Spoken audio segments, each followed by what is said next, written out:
All right, welcome to this week's episode of Stoop Talks. I'm talking to my cousin Tori today about education. Honestly, I've been working with a lot of students, really impressed with the generation in terms of just how they want to learn the things that they would like to do in their careers, and just finding out more about it. And no better way for me to have that conversation than to do it with family. So I'm going to talk to my cousin Tori about her experience in college, undergrad, and then what she wants to do with it, where we can take it, and kind of through this conversation, we can actually just dive into a couple other financial topics, but really just an understanding in what we do with education, how we prepare our career, how we try to build wealth from that. So let me turn it over to my cousin Tori to introduce herself to the audience there to make sure that I don't mess up anything that she wants to include. So tell everybody about yourself, sweetheart. My name is Tori Hill. I live in Douglas, Georgia. I currently work at Greenleaf Hospital for behavior health. I'm a recreational therapist there. I teach coping skills. I'm currently in school for my bachelor's degree in IO psychology. I also have an associate's degree in criminal justice, and I'm working towards moving into the master's program for psychology. There we go. And I mean, that's my girl doing some great things. I think some people may not be familiar with what IO psychology, industrial organizational psychology is. So it's really the psychology of groups, like how groups interact, group behavior, dynamics that you start to see within workplaces, organizations, and how sometimes the psychology and the behavior of individuals, it's maybe different when it manifests itself in a group. And so industrial organizational psychology allows you to kind of look at psychology not through the lens of an individual, but through the lens of kind of groups, organizations, workplaces, cultures, everything under the sun. So I've always thought it was a fascinating uh, element of psychology because we often talk about the individual brain, but we don't talk about the collective effect of those individual brains and what they do. So tell me why you chose that major and kind of what are some of the things you enjoy about it? Um, I chose IO Psych because I plan on opening up my own organization. Hmm. So it was a way for me to incorporate mental health with the business aspect. Yeah. So once I got in it, it was more interesting than what I thought it would be. Okay. So I fell in love with it, and Hmm. now I'm at my senior year. Currently taking cultural diversity and learning a lot about the makeup of the justice, I guess the social justice that we come to with culture. Yes. Um, Depending on our background, where we grew up at, what we've seen, and then when we incorporate that into, because of course my associates is in criminal justice, when you incorporate that into social justice or the social injustices that are going on right now, uh, you start to understand everyone's point of view. Yeah. Why Yeah. an officer may make the choice he makes, why an individual may make the choice they make, Hmm. and it's not just from the media standpoint, but you're looking at it Hmm. in their shoes. Yeah. Yeah. Culture is such an important element in a couple of different ways because we only, we get to see two parts of culture. We get to see kind of gender. We get to see kind of race. Sometimes we can even identify maybe visually how old you are. We could do hair color and everything else. That's Exactly. the observable information. But I think what you're describing is that culture is actually influenced by all the things that you can't see: your background, your behavior, kind of your attitudes, your beliefs, how you learn, how you act. And so if people are really just responding to what they see, that's probably 20% of a person's cultural background because 80% of it you can't see, and you only get there by talking and engaging with people and then making sure that you understand. So I think that's the cultural diversity and in kind of how we actually see it as well in behavioral sciences. And it sounds like that's a similar way you're looking at it. That's exactly right. Me and a coworker were talking about that today. Um, how much a conversation can Hmm. change your perspective on another person. A lot of Right. times we walk around and we won't have the conversation, but you have your feelings towards them or your Yeah. emotions or your idea of who they are. Until you actually sit down and have that conversation, you'll never really know that person Mhm. and Move the why camera they up a are. little bit because I think we're just getting your eye. I want to get your whole head there. I got the Okay, tail okay, end, I'm so I sorry. just lifted up a little. But I think what you were saying up a little bit more is important because one of the things that you mentioned is that for us to actually have a very inclusive society, it takes communication, right? It takes It does. conversation, it takes understanding, it takes being heard. And so when there's a lack of that, especially when we do it in groups, right? When you have multiple perceptions and multiple kind of ways of thinking about a situation, kind of coalescing around an event or a place, that could be incredibly dangerous as well. Yeah, And it can also be incredibly enlightening. And so conversations, that originate from a really good place can be very instrumental in developing good relationships. However, the same thing, like not having conversations because your opinions kind of originate from a very dark place and you don't right. feel like you have anything left to know, inhibits the ability to build relationships, right? And so it makes it a little bit difficult. And that's one of the things I think that IO psychology teaches us. It's very hard to teach an adult because Hmm. they feel as if though I've arrived. I already know Yeah. that. It's not much Yeah. that you can tell me. And in my group dynamics, because I teach adults all day long, one of the first things that I have to mention is I know I'm young, but Hmm. I went to school for this. Yeah. I have a little wisdom behind me. And if you just give me an opportunity to open your perspective to something different, I promise I Hmm. won't fail. But Yeah. it's just getting them to open their minds up to listen. Hmm. I do the same thing in finance. So it's a bit of the same approach. Industrial organizational psychology is appropriate for financial services, and we do the same thing. I call that eliminating the false beliefs. So a lot of times when I meet people, they're like, "Yeah, I don't understand money. I don't get it. Like I'm so dumb." And I'm like, "No, really, you've been doing this for a while. Like you know exactly what you're doing. You're taking care of your business, even though like there's not that much formal education. So don't short sell yourself. Like you are doing this, and then that in and of itself allows the conversation to move forward." Right, that in and of itself says this place that you were arriving at that was like, I don't know, I can't do this, it may be scary. We try to change that around so that way it's like, nope, you've been doing exactly what you had to do. You had the ability to just take advantage of the resources that you knew of at the time, and my only role here is to make you aware of new resources, right, that you could do a little bit differently. And that kind of eliminates some skepticism when it comes to money. But I get you with the IO site. You also said something else that I thought was interesting, which is that it's hard to teach adults, which is kind of one of the things that we also have in finance. Is that once you try to teach adults financial concepts after they have not known about it, they think that they are okay. That I've kind of gone long enough and I don't need to know this. So my money situation is my money situation. I'm going to go. Same exact thing. When we're trying to change that behavior, we're teaching adults, and we have to understand the difficulty in teaching adults new behaviors, new habits. Maybe challenging some of their existing beliefs. And so, in the exact same light, trying to change somebody's money mindset is exactly the same way as trying to teach an adult learner, or maybe having some false beliefs when they see you or interact. Like, I get that as well. Like, I'm a short, bald headed black man. You don't expect to get financial information from me. You know what I mean? I understand. And so you kind of just you have to approach it from that angle to say, but you're still going to listen, right? Because it's still expertise and it's still able to Right, help out. right. So you limit it right away. You said you fell in love with it. What are some of the things that you fell in love about IOSA? Learning the creativity of it because IO Site taught me a lot about leadership.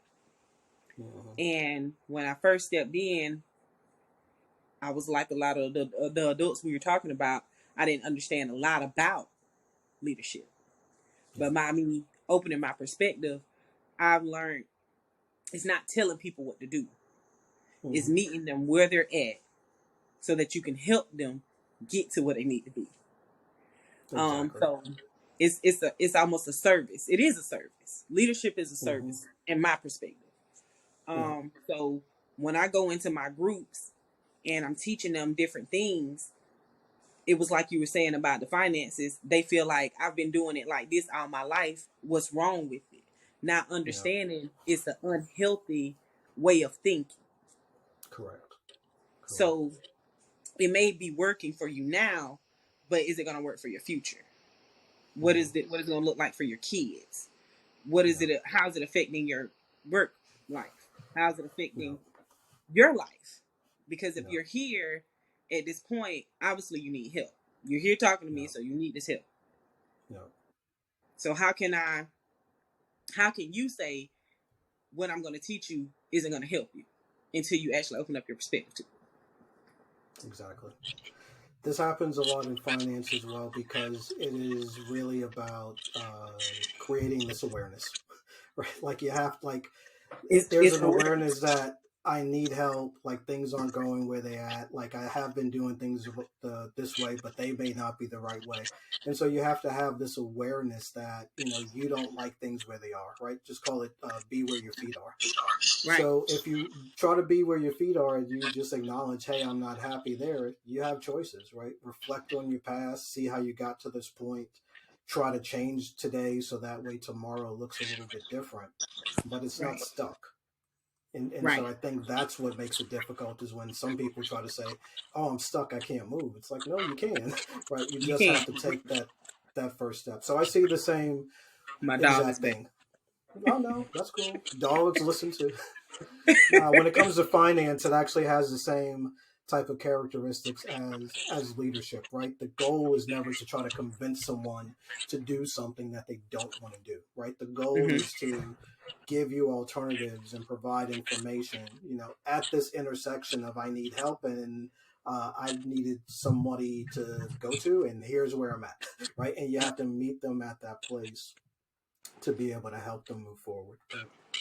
So this is really good because sometimes we have adults come in and they're depressed or they have anxiety about their bills. Yeah. So one thing I always try to ask them is, do you have a 5 year plan? Mhm. What does that look like to you? Yeah. Um, or if you don't have a 5 year plan, what's your plan when you get out of here? Yeah. Do you have some type of way that's going to turn around your current situation, or do you just want to continue in the same way? Hmm. It's Yeah. unhealthy. It's created depression and anxiety. So what are we going to do to change it? And what does that Exactly. look like to you? What does that Exactly. 5 year plan look like to you? And what would it feel like to have that financial stability to get you out of this depression? Exactly. Kind of doing the same, and that's the kind of gist of financial therapy and helping people with their emotional relationship. Right. We start off by essentially eliminating money from the conversation and saying what makes you happy. Kind of how can we amplify the things that make you happy in this life. Then we try to say what are the steps that will lead you to that happiness. And then Mm-hmm. kind of the third point is how can money help you with those steps. So Mm. we try to eliminate money from the conversation by first starting out with a very clear idea of what happiness is and how do we actually arrive at happiness. And once Exactly. we have an idea of what it is and the steps that it takes to get there, we formalize that into a goal, right? Like our goal for you is to be happy, right? Mm-hmm. Whatever that may be. And so it may take some money to get there. It may take your time, right? Which is just as valuable, but you said a 5 year plan. I say I usually go a little bit shorter. I like to have people do incremental goals. And so my first goal is give me something for the next 90 days. Like, what are we trying to accomplish over the next 90 days? Right. Okay. Which is, if it's just listening, like, that's good. Right. Because if I can take you from skeptical and anxious about money to just patient and listening within 90 days, that means that we're having a good conversation after that at the end of the 90 Right. days. Once we hit that 90 days, we should be able to have a good conversation. So then we come up with a 6 month goal, right? Mm. Because it's iterative. So now that I'm able to have a good conversation and we're listening, what does that mean for the next 3 months, right? So now let's take that to another 6 months. Before we even realize it, we've talked to a year, but we've actually done a couple of things. We've actually identified happiness, given people the steps to try to achieve it, held them accountable to doing it within a time frame, created a Accountability. secondary goal, right after the first goal has been achieved, and we make it longer so we build dexterity. Right? If you can actually do a 3 month goal, we need to move it out to six. We don't need to give you any more 3 month goals, right? Definitely. But once you do a 6 month goal, we know that you can probably do a nine. And Right. once you do a 9 month goal, we know that we can get you to do it for a year. So I like the incremental approach of going like, give me a 30, a 90 day, a 6 month, a year. And then once we come up with those, what did these goals actually teach us? And then Yeah. from there, now let's figure out our 5 year plan. Because after that point, we have happiness, communication, we've had dialogue, we probably have products and services now. And now it's about execution and action. And so we take the same approach, create iterative goals based on happiness, tangible steps, making sure that there's accountability, and then it goes away. You mentioned that a lot of the people that you come in that you see are stressed about bills, financial stress, anxiety generated from money, high cause, for a lot of people, and very, very detrimental in our society. Leads to Yeah. fatigue, lack of focus, underperformance, arguments, breakups, like you name it. All of it kind of Yes. Yes. revolves around Centered that around stuff. finance. Yeah, so it is something that can manifest into a pretty big issue. And so sometimes, like even this discipline, it comes from the idea that there were couples going in for couples counseling, and sometimes they just realized finance was the issue. So they would say, "Oh, you need to go talk to a financial planner," and then come Yeah. back. But over the years, we kind of blended these things together, where it's like, "Oh, well, if your problems are finance, let's deal with them finance, and then let's also deal with these other problems." So this is a approach, right? It's a discipline that's really based on IO Discipline. psychology and the things that you're doing, right?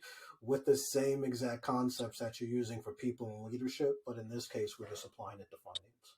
And we're Yeah. applying it to the things that people do with finance, and we're applying it to the behaviors, the attitudes, and the beliefs.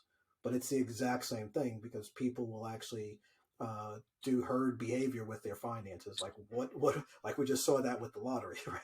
As soon as Yeah. like you see that money getting up, everybody's going to start to contribute whether they want to or not. Why? Because that's the psychology of a group, right? When you can spend $2 to get 2 billion, like he's like, oh, I'll take that risk. And when more people do that, that number goes up. And so same application, different industry, but it sounds like we're trying to get to the same result, right? Accountability, action, closing the cycle, moving towards an outcome that's aligned to what you want. Those all sound like very common areas of both what you're doing right now and what I'm doing in the Yeah. finance world, if I hear you right. What do you That's want to do exactly after right. that's all over? What do you want to, so you're working there, and so once your undergrad's done, are you going to keep on working there? You said you want to build the business, or you're going to keep the education going. What are the next steps? What would be your 5 year plan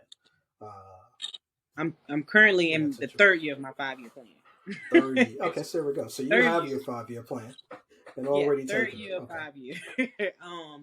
So I'm definitely going to continue my education, get my master's in psychology, and then I have to take the licensures uh, Mm-hmm. for the state of Georgia. I'm looking to maybe go into the VA. Yep. If not VA, I definitely want my own organization. Yeah. So I am creating my business plan and looking for ways to start my grants, see what I qualify for, what type of group homes I would have to open, and if the grant would allow me to have the business, I guess. Yeah. Um, so the grants require certain things. So I have to make sure that the business lines up with the grant in order for me to get it. Yeah. So I am trying to finish school. I said after I come out of my bachelor's and I get into my master's, I can kind of start maneuvering into doing the grants and Mm-hmm. then sitting down and actually creating my business plan. I have everything in my head. I haven't wrote it on paper yet. Yeah. So, Good.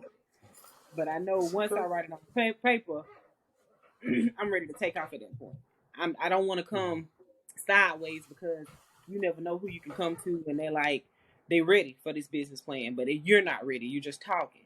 So Yeah. I want to be actually ready when I step into it. Like, I have the education behind me, I have the experience behind me. I'm ready to start this business. I have my location, I have my business plan, I have a creed for it. Let's get going. Hmm. So So, got everything you need. I'll tell you this about setting up businesses, or at least how they go. It's difficult because I think it takes a while to build up your brand, build up your audience, kind of get your clientele, get people coming in. Like that's a big part of it, kind of just coming up with your own message. But I think a lot of it is also just once you have everything that you just described, you got to do like, and you just take it yeah, incremental steps. Like I would just say, one of the things that you could do before the grants is like property is a big part of the expenses for a business, but it always doesn't have to be. Like you can start this coaching or consulting, just get like a certified coaching, like a certification in coaching or something like that, hmm or you could just help people out on a side basis, on a consulting basis, and do that to make extra money while you're growing up. You build out your portfolio, and then that's when you actually can write these grants and say, hey, here's what I'm doing already. Right? If I had enough money to get this property, I would be able to do so much more. So we always want to scale up from ideas and then ask for help in making that a reality. So I'd start with, if it's in your head and you know exactly when, it just go help people, right? Just put it out there that you want to help people, and you could do that right now, right? You have enough within you already to simply be there for somebody when they need to, right? There's a part of coaching and licensing and certification, and you will get there, but in the meantime there's probably something else you can do coaching on, yeah, that allows you to just develop. And that's how you start out. Once you build that portfolio, it makes it easier to write these grants, to say, here's what I'm doing, here's the clientele that I already have, here's the way in which my approach has been able to help these people, like, and I'm running out of room, so that's why I need this grant. Grants are always going to be better served for people that already have the idea and you're just supporting them, than if the grant is used to catapult their business. And so we want to create a business, kind of like a leaner business, that's really just you doing ideally what you want to do, through phone, through video, people going to your house. Like that's an easy way to kind of start making some traction, and then from there, that's when you can do full blown business plans and get into it. But don't bog yourself down with a lot of the paperwork and a lot of the framework when you know hmm you just want to help people.